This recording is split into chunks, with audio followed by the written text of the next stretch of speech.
And it's just incredible what they're able to do there with their lockdowns and everything. So, Canada has it worse than us, but Australia, I think, is probably the worst in the world right now.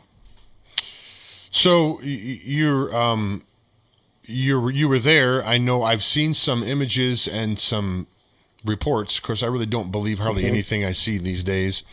But apparently, there's just massive amounts of people that are protesting out there in France. I mean, the streets are just covered with folks. I mean, it looks like there's hundreds of thousands of people out there protesting.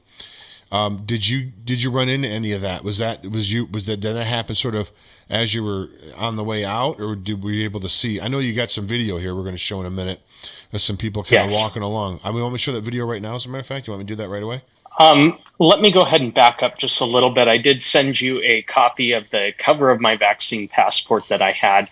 So just days, I want to say less than a week before I left for Paris, I found out that the French government was instituting mandatory vaccine passports. But thankfully, they were able, after just, I want to say 2 days, to find a workaround for a ban on certain travel. And that right there, you can see, is the cover of my vaccine passport. So, what I was able to do was fill out this form from the French government and submit it with a copy of my passport, my vaccine card since I was vaccinated, and as a world traveler, that's the only reason I did it, even though I'm very much against some of these vaccines, and a copy of my flight itinerary proving that I would indeed be leaving the country, because a lot of countries do end up in situations where people just try to immigrate under the guise of a simple holiday or vacation. So I got mine, I want to say 2 days before I left. It finally arrived. Now, you can travel there and go about there even as a French citizen if you don't have a vaccine passport, so long as you have a coronavirus test. And it can just be one of the rapid tests that you get your results in like 15, 20, 30 minutes. And the pharmacy or physician, wherever you take it, will issue you a temporary passport that's good for 72 hours. So I would have had to have gotten two when I got there. And I want to say they were anywhere from 25 to almost 50 euro. And to give you a picture of how much money that is, we get 0.85 euro for every US dollar. Their currency is worth more than ours. But it very much was reminiscent of what some folks want to do here in the States. Both France and the United States have certain powers reserved to their elected governing bodies, like their president and their national assemblies. But there's a real big commonality right now, which is that they've created a two-tier society where it does not correspond with any logic of health efficiency, and it won't. And what it's doing is it's pitting people against each other by Yeah. introducing a sort of coercive system with widespread surveillance.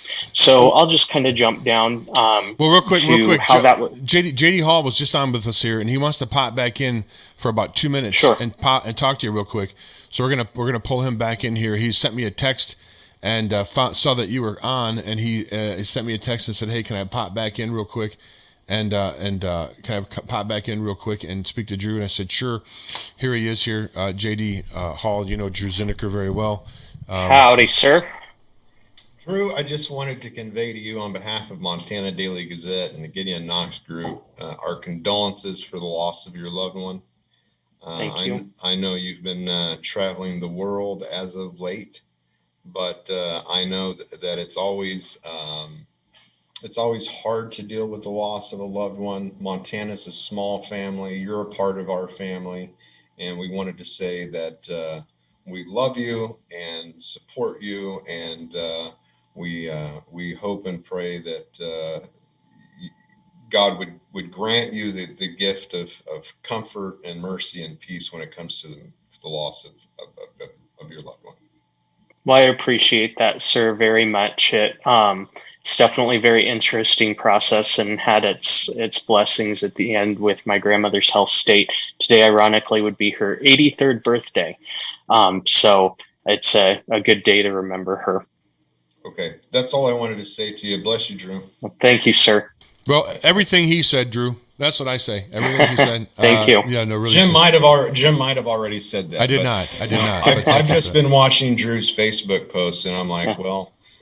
Well, she's not from France or anything, but the first time I saw the Eiffel Tower 3.5 years ago, I looked up at it, and it was so magnificent. And I said to my sister right there, I want Grandma to be able to see this someday. So I found it fitting, and I told her before she passed away that I was going to take some of her ashes and spread them at the Eiffel Tower. So I got to do that a few days ago, and bed of purple petunias, which was a flower that she planted in her garden every year. So it was very special. Also, by the way, I broke this out a second ago.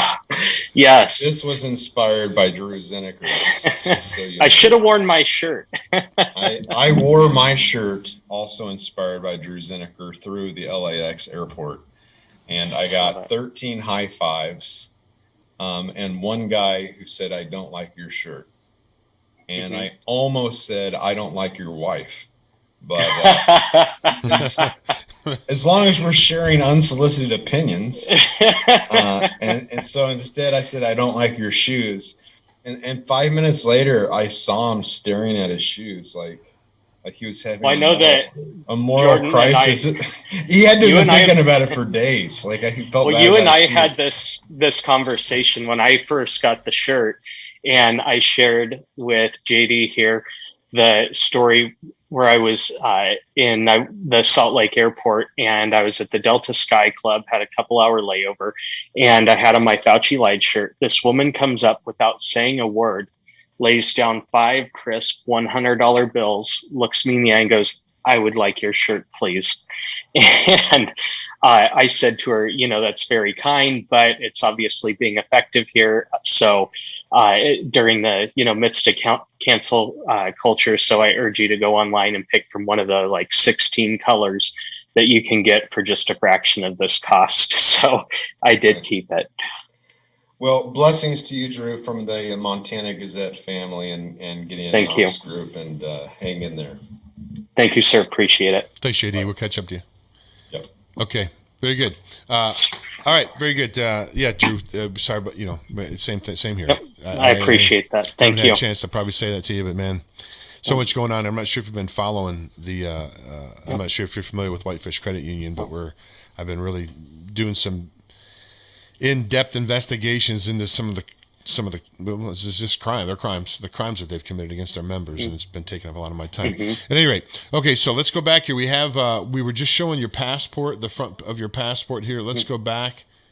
Okay, we have this right here. What is that right there, Drew? Explain that. So this was a handout or leaflet that was being handed out by a group at the rally or protest, whatever you want to classify it as, and it was promoting their social media campaign.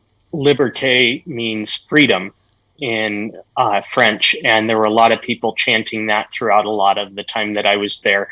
And this was a cool Instagram thing where they encourage people to post a picture of them with an L with their hand like liberté or freedom, and post it online. So they were handing that out, encouraging people to do that. So it's pretty cool. Great group of people there. Drew, I got a question for you. And, you've traveled all around. I've done some world travel, but I don't think as much as you have. What I've always found, and you can certainly, either agree or disagree with this. What I've always found is it's not the people that are really the problem. It's the governments. It's not the actual man or a woman on the street, or the cab driver, or the guy selling hot dogs on the corner. It doesn't matter what country you're in. It's not the folks. It's not the folks so much. It's the government that causes this conflict and this strife and pits people against each other. Have you found that to be true as well, Drew? Like the people like you and I are just regular folks that just want to, raise their family, go about our lives and be left alone and have liberties. Do you find the same thing? Absolutely. And of course, now during the coronavirus endemic, it's no longer a pandemic, as Dr. Al has noted, we're now in an endemic, especially during these times when government the left has chosen to seize on this rare historic opportunity, much like Adolf Hitler did with the Jews, and exert a lot of control. And you see all of the fear coming from the government, and the media just backs them up on it. That was something I saw in France too, and heard from the French people. Because if I'm just sitting in a cafe, people watching and scrolling through my phone, seeing what I might want to do later on that day, people are outside just walking about their everyday lives. But when they come to their place of work, when they have to send their kids to school, when they have to go to the hospital, these places that are regulated by the government, that's where you see people get really stressed out about things. That's where it really hits their everyday life. Now, it did before my trip to Paris. I had been looking at going for quite some time, as my grandma had been in decline before she passed away. And it's also one of my favorite cities to travel to anyway. At one point, when it was still a pandemic and before the vaccine was available, or any of the vaccines, in France, they actually made you wear masks outside, which, as we know, and I know Dr. Al has pointed out before, masks do not work. Obviously, if they did, this would be eradicated from the globe, but they don't work.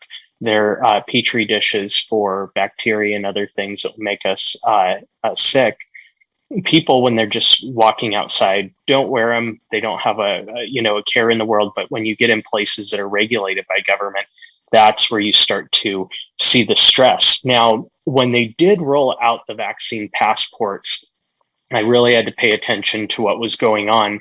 When you got this vaccine passport, it had a QR code on it, and every place had an app where they could scan that, and it would tell them that it was a valid code. And funny thing is those are actually being sold on the black market. The QR codes are, to people who don't want to get a vaccine to go places. And again, you could circumvent that simply by getting a test where you would get a temporary QR code, but that's only good for 72 hours. The only place where one it was not required is in grocery stores.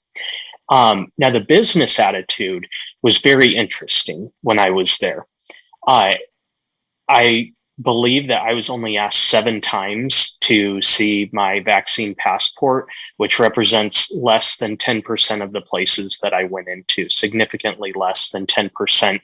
And most of them didn't even ask. You just came in the door, and we're not even talking small business. You go into Hermes or Yves Saint Laurent or, the Chanel store or something, a big name store. They're not going to ask you for it. In fact, when I went into Louis Vuitton to look at something, the person at the door, I had already pulled it out, and he just laughed and he goes, yeah, we don't do that here. So not everybody complies. And that I'll take that a step further. Again, I watched what the situation was in France. So I knew what I was walking into when I got there, because at the end of the day, regardless of what my personal feelings are, I am a guest in that country. So I do have to, be very careful about their laws, because I can get thrown out, arrested a lot easier. So I'm very respectful of the laws when I go into another country, since I am a guest there.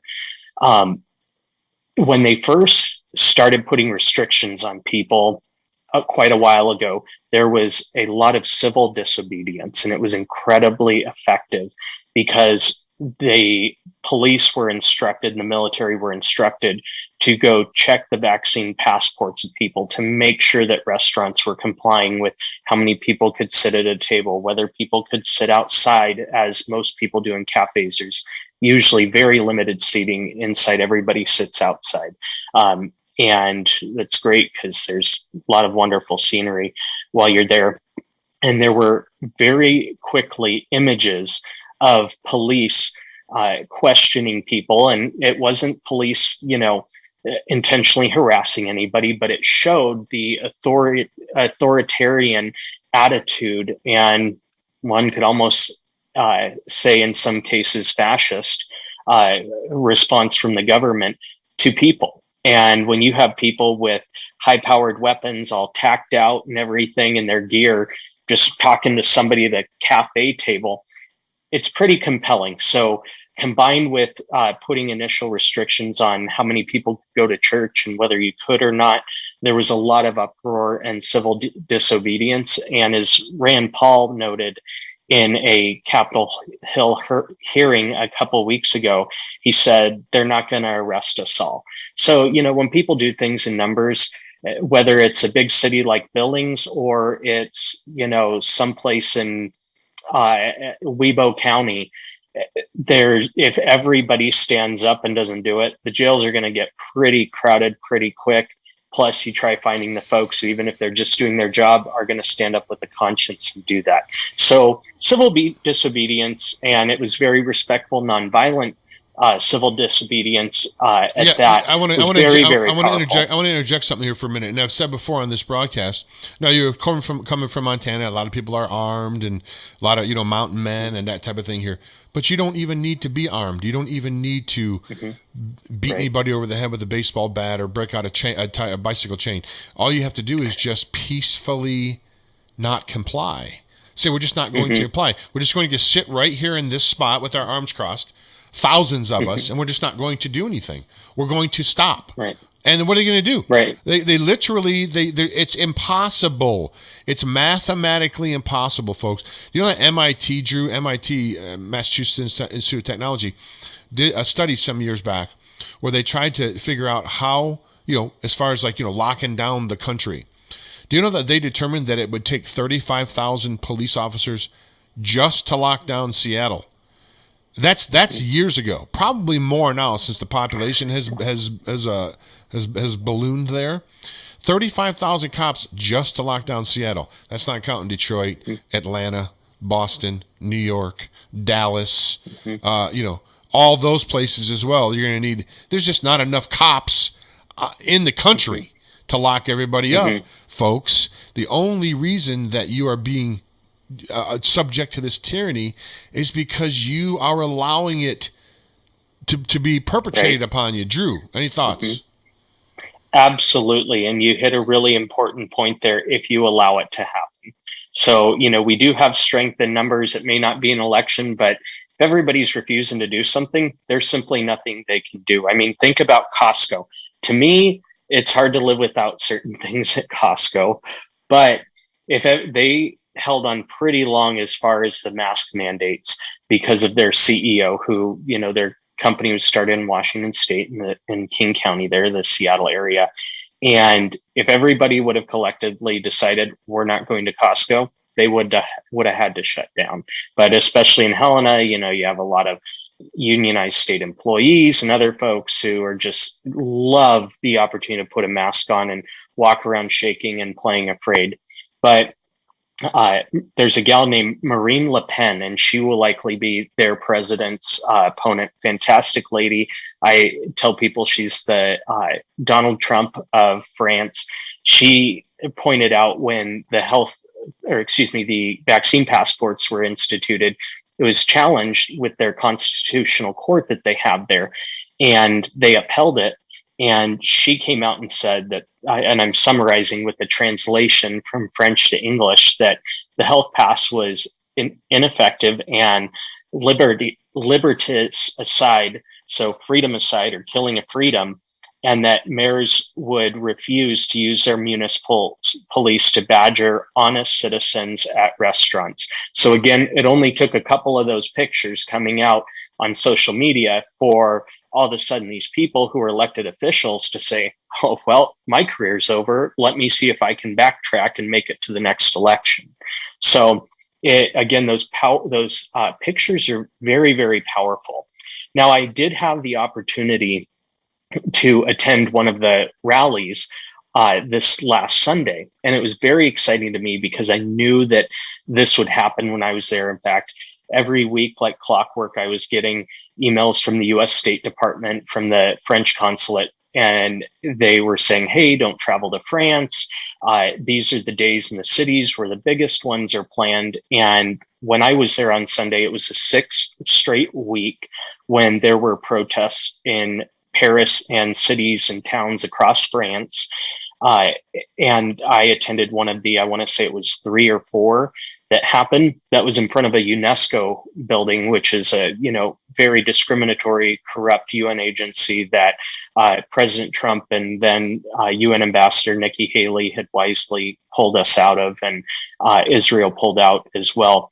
Now, when I was there on Sunday, around 175,000 people protested, which was down from more than 200,000 the following weekend. But the estimate of those folks is supposed to go up because August is a time when people are vacationing in France. I mean, a lot of stores closed down and everything just because their country's on vacation. So, and right now they have, very limited tourists. So there weren't lines for anything. Well, I got a video here, Drew. I got a video. I think it is. It's a very short video. But my question to you is, it looks like these are military people on the right-hand side walking down the right-hand side of the street. Is that yes. Are those armed, uniformed military officer or military? It was based on right there in Paris, the video I sent you, it said national police. So I'm not sure if that means they are army or if it's just their version of national law enforcement, some sort. But I was going to go into that. And when I was there were people from the right and left, and it very much had the feeling of a mega rally or a Tea Party rally. And the police actually smiled at us as we walked by. And, they're not really allowed to share bias or anything, but much like a Tea Party or a mega rally, Trump event, the law enforcement knows that they're seeing friendly people that know that they're just doing their job, and that they're trying to do things that will protect the military and the police as well. Back the blue, as we would say here. So it was interesting, and they try to portray it in the media. And I had a conversation with one guy. I sent you a picture of his cardboard sign there with black and red lettering. The first person I talked to who told me, just like the United States, the media is in the back pocket of the left and of Macron there, the French president there, and of the European Union, the EU. So and there is a billboard in France that I actually found on social media. So the interesting thing there is in the United States, especially the left, likes to throw around when they're talking about conservatives and President Trump and Tea Party folks, they like to liken us to Hitler and the Nazis. Well, newsflash for these kooks. The people in Paris and in France were actually occupied by the Nazis. And I met people there who were there and got asked for those papers. These people lived it on their own soil, and they have not been asked for their papers since the Nazi military members were actually demanding their papers. So these people know what it's like, and they draw zero distinction between what is happening now and what happened then. So these people, it's not just, they're just trying to protect them, as some people in the United States might think, yeah, we just need to protect ourselves. Well, I talked to the people who were actually there, and the people who say that here in the United States, I'd bet my left leg that they have not met somebody who has been asked for their papers by the Nazis. So this is a very real thing. There's a lot of emotion in it. People are very passionate, but people are very respectful, and they show up because they know what happens when you just sit aside. Well, you mentioned something a little bit earlier, and what always happens to these tyrants, and you said there was you said you saw perhaps maybe a harbinger of what's to come.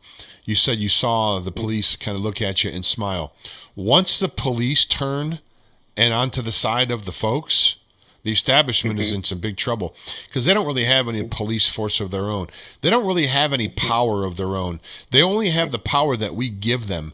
Do you think, Drew, and a little bit of lesson in civics here, not a little bit of discussion in civics, not a lesson.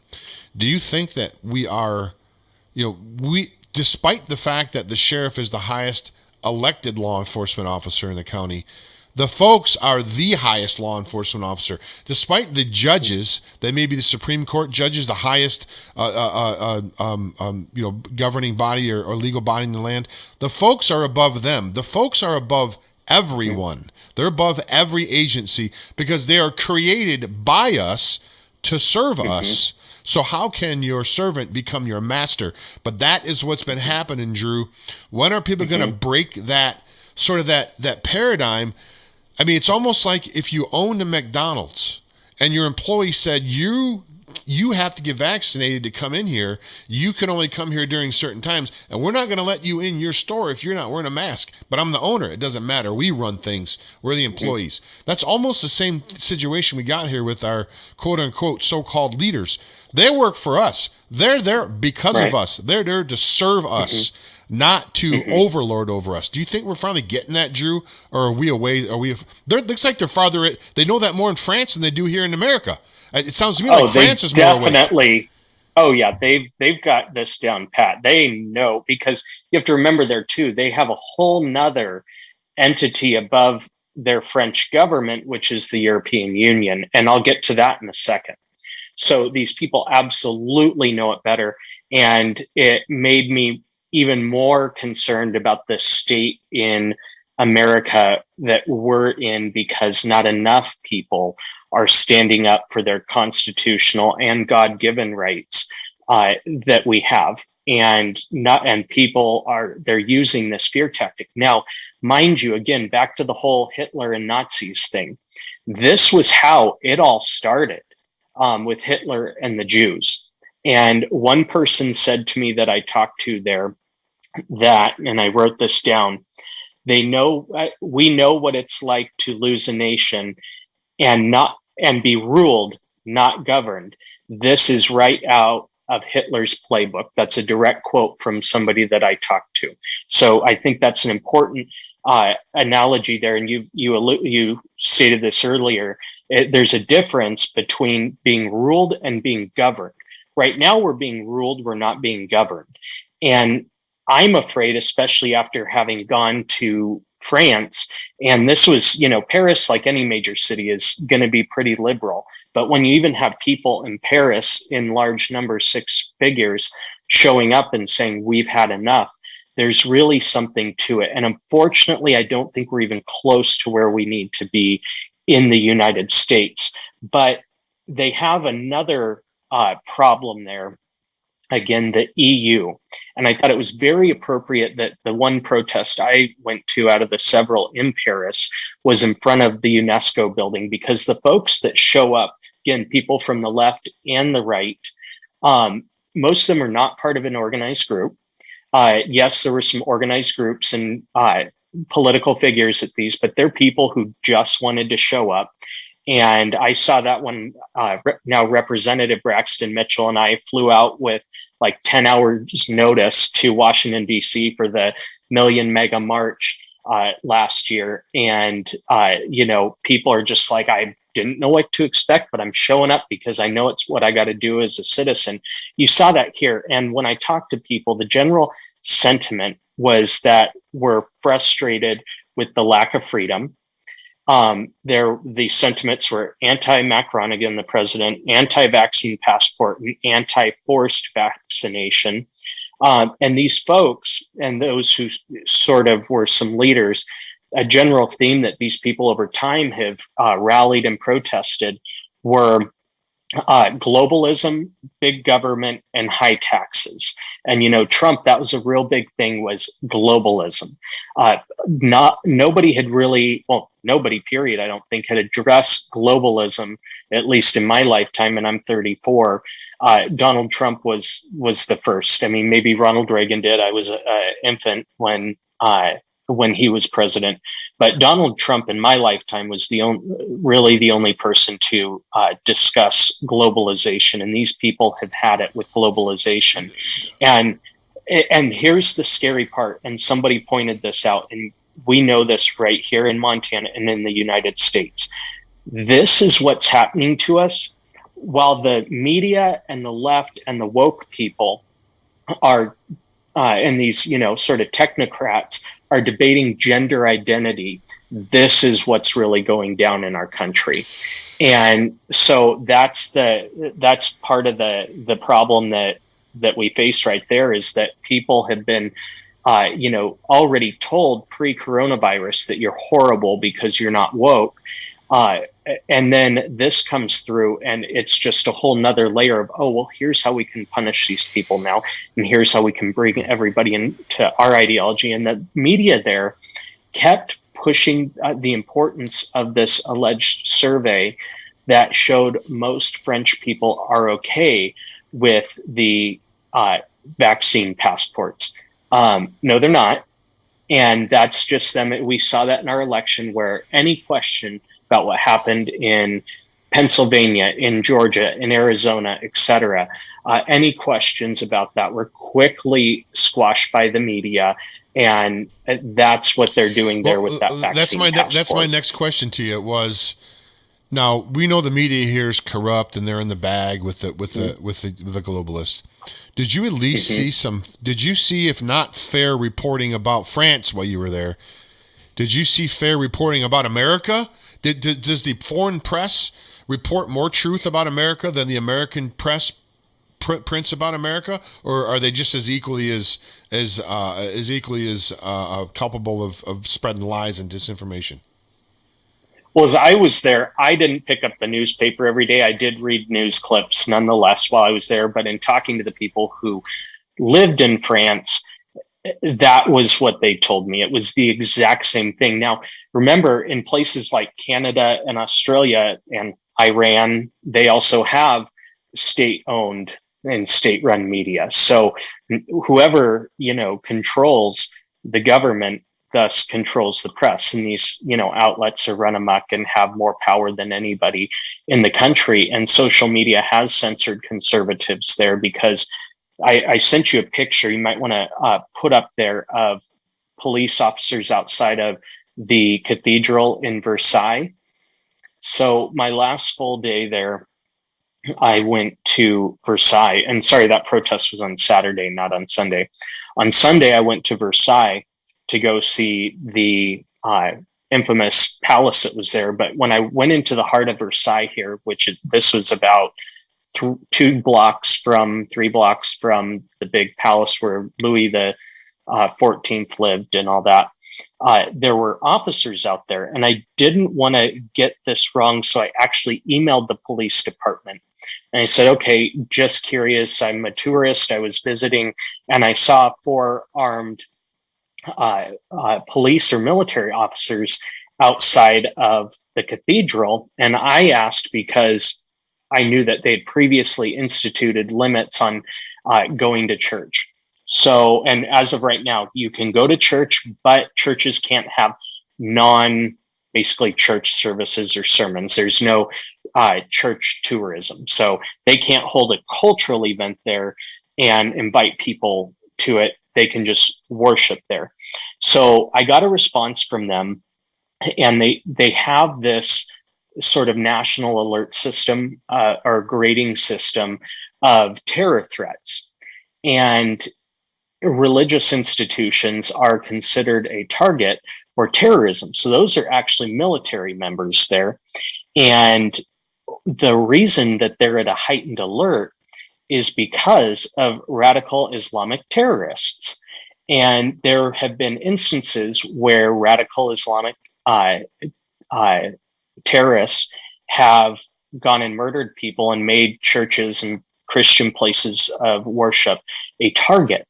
So this was as a result of that. So here you have armed military men and women outside of a place of worship trying to secure it. So they have the same problem we have with our southern border, where they're saying, hey, get on over here. We don't care if you're vaccinated. We don't care if you and, all 18 people you're traveling with in a caravan are coming over here. Get over here, keep being trafficked, etc. This is a wonderful place. And as Donald Trump would say, our country is run by very stupid people. Well, we're in that situation again. So they face the same thing there. And Marine Le Pen, the Donald Trump of France, as I call her, said, and again, a rough translation, in France, you can be underground, burn down a cathedral, never be deported, and repeat the act by murdering a priest. That's actually something that happened in France. And the left stands by. They still encourage it. They haven't had any, mass deportation efforts or stopping of illegal immigration there either. So they're in this endemic now. They are facing the same immigration crisis, only they are dealing with radical Islamic terrorists who want to come and murder ecclesiastical leaders, who want to burn down and blow up churches, those kinds of things. So that's why there were actual armed military outside of this cathedral in a town where I maybe saw 20 people. Let me ask you this, Drew. When I was a supporter of President Trump, I had the poster of him over my shoulder for, I don't know, a year and a half during all my broadcasts. Probably some of the shows you were on, I had the Trump stand-up over my shoulder. Do I think that there was some shenanigans and that he had the election stolen from him in 2020? I sure do.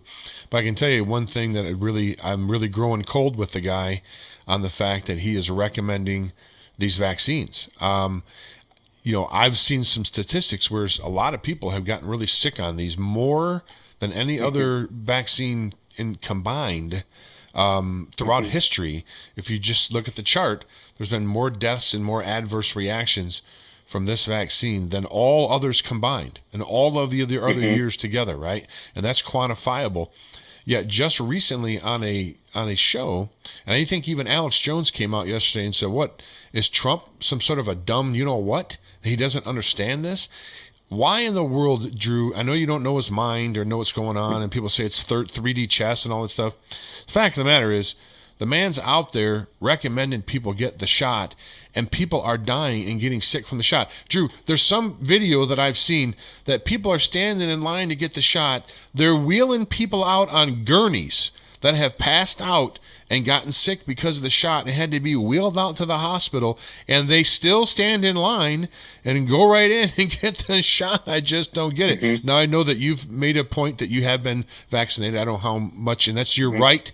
That's your right to do it. Mm-hmm. I 100% stand behind. I don't do it, but that's okay. Mm-hmm. You stand behind my right not to do it, just like I stand behind your right to do it.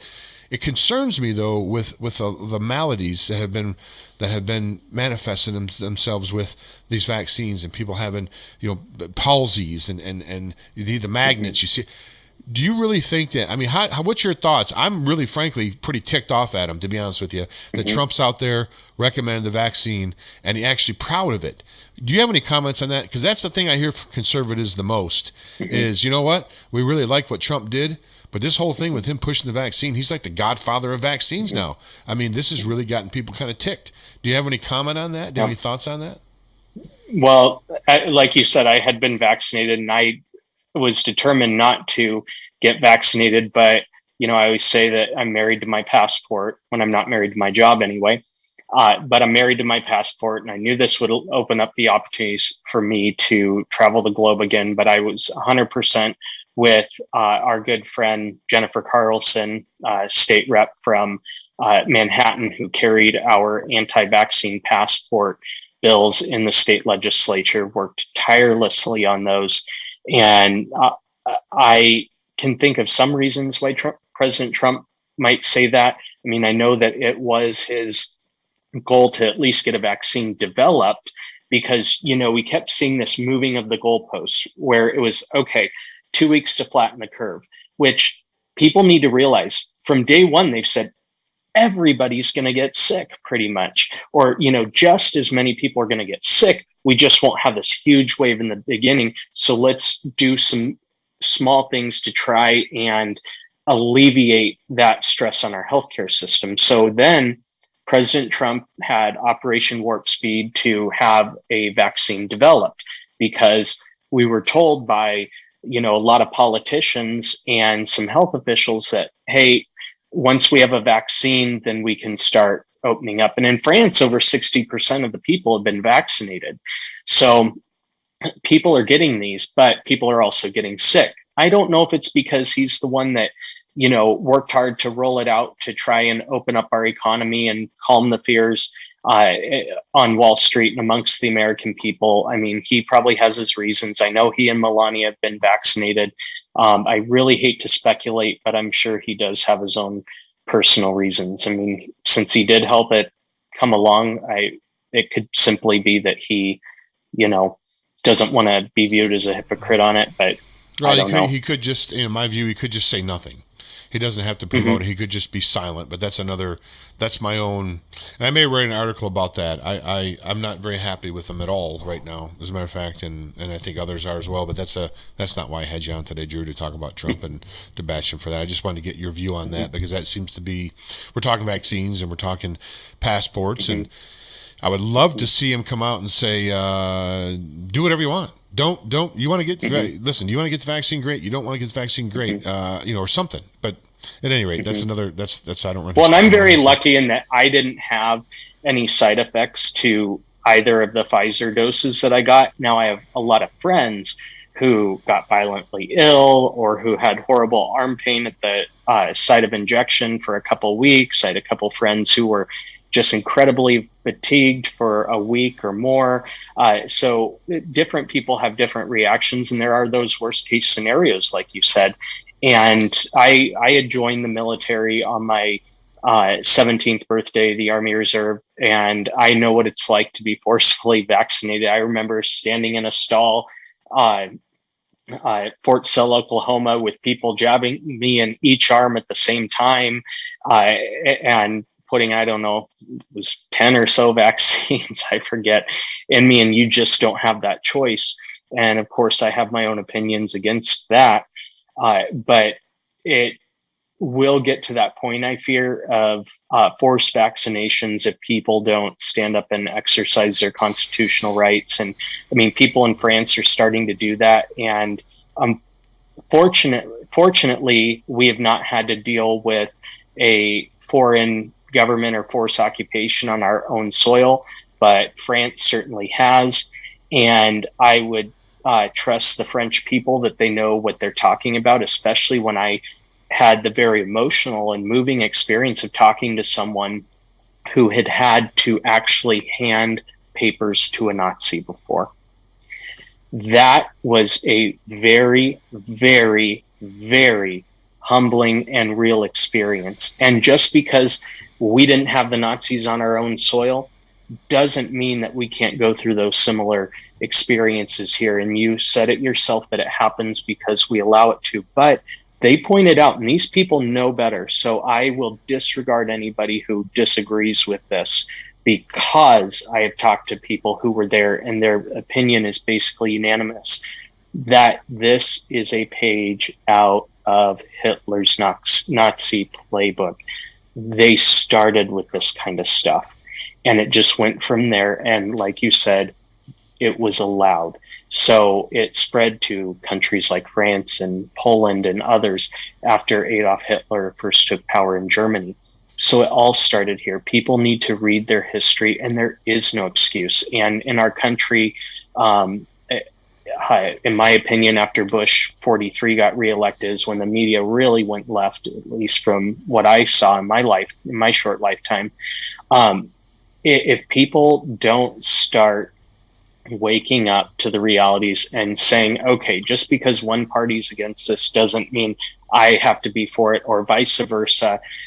There's some things that are just fundamental. And if you read your history, it's widely accepted that Adolf Hitler and the Nazis were pretty bad dudes. No, that's and you can't deny that. So when you have people who live that tell you this is identical, I trust what they're saying, every word of it. So we're coming down that was a moving experience. We're coming down here towards the end of the broadcast here, Drew. And before we go, I want to, first of all, I want to thank you for being here. And again, I certainly mirror everything that Jordan said, the sentiments that he said earlier.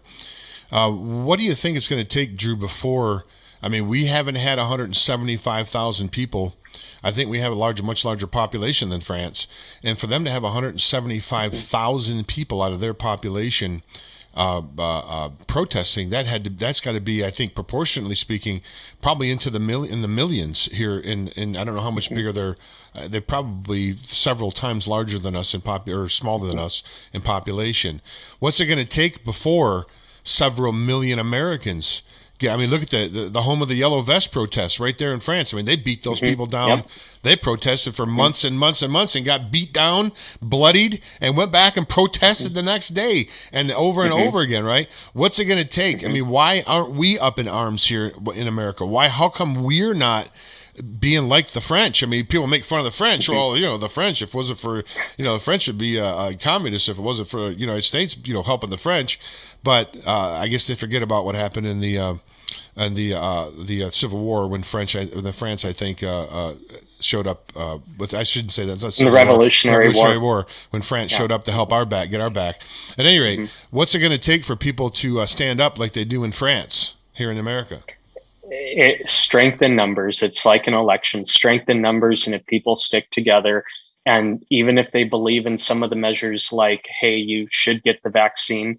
People say, as long as people say it's not forced, and if people stand up and say, I support everybody's right not to participate, that's when we start to see the numbers. And, we're very concerned about making sure that we have free, fair, and safe elections, and we can hold those people accountable who are following this Nazi playbook, as the people in France told me.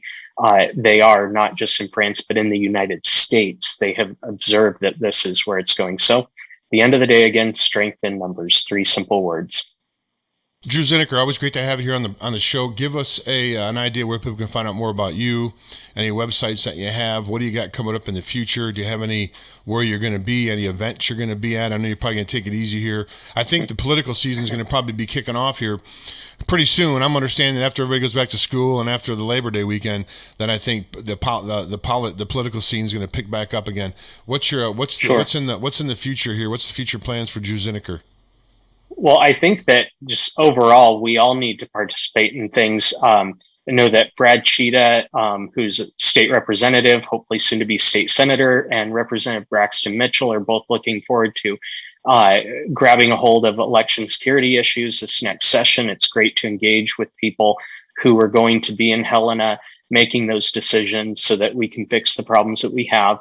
And as far as the federal level, all I can say is let's send Matt Rosendale back to Congress, and let's send Dr. Al Olszewski with him, because he's the only one who's going to be a member of the House Freedom Caucus that's currently running for the United States Congress. So it's critical we get Dr. Al there, who, is a scientist himself, as a medical doctor, knows that masks don't work and does not believe in forced vaccination.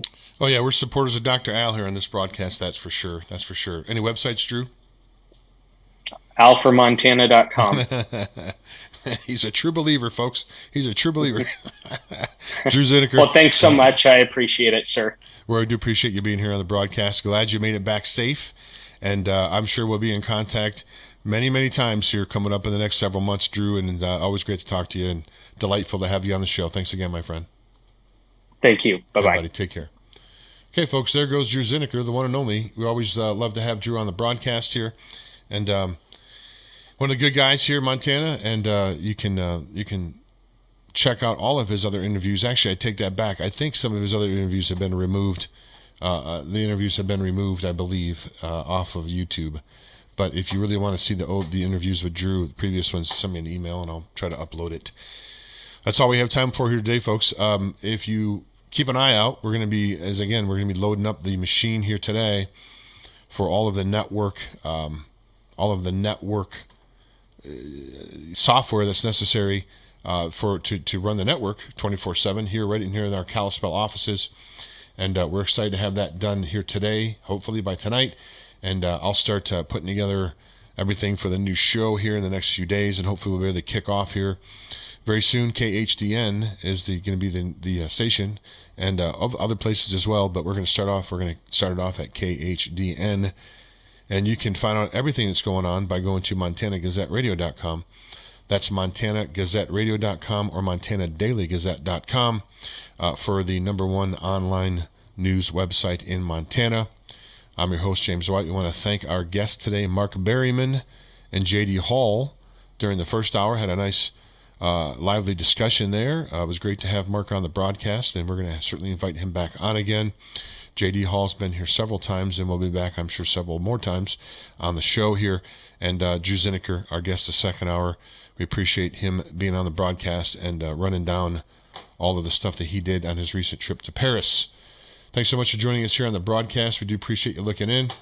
Again, MontanaGazetteRadio.com, MontanaGazetteRadio.com, and for MontanaGazetteRadio.com, this is James White saying bye now.